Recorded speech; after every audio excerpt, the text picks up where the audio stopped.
আল্লাহ সুবহানাহু ওয়া তাআলা কিন্তু আখিরাতে বান্দার অনেক গুনাহ লুকিয়ে রাখবেন। বান্দার সব গুনাহ আল্লাহ সুবহানাহু ওয়া তাআলা সবার সামনে আনবেন না। সেটা হলো মুমিনদের গুনাহ। সবাই গুনাহগার। আমরা সবাই আল্লাহ সুবহানাহু ওয়া তাআলার কাছে কিছু না কিছু গুনাহ অবশ্যই করেছি। কিন্তু আখিরাতে আল্লাহ সুবহানাহু ওয়া তাআলা মাফ করে দিবেন আমাদের। অনেক কিছু লুকিয়ে রাখবেন। আল্লাহর চাদরের তলে লুকিয়ে আমাদেরকে জিজ্ঞেস করবেন যে, তুমি কি এই গুনাহগুলো করেছো? আমরা যখন স্বীকার করব, আল্লাহ সুবহানাহু ওয়া তাআলা বলবেন যে, আমি এই গুনাহগুলো লুকিয়ে দিলাম তোমার জন্য।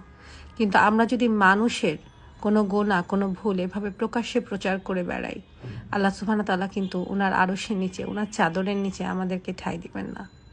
তাই আমরা কেউই মানুষের কোনো দুর্বলতা নিয়ে সোশ্যাল মিডিয়ায় প্রকাশ করে বেড়াবো না। কে কেমন মানুষ, কে ঠিক করছে, কে ভুল করছে সেটা বিচার করার দায়িত্ব আল্লাহ সুবহানাহু ওয়া তাআলা আমাদেরকে দেননি। তাই আমরা আমাদের কর্ম নিয়ে ব্যস্ত থাকব।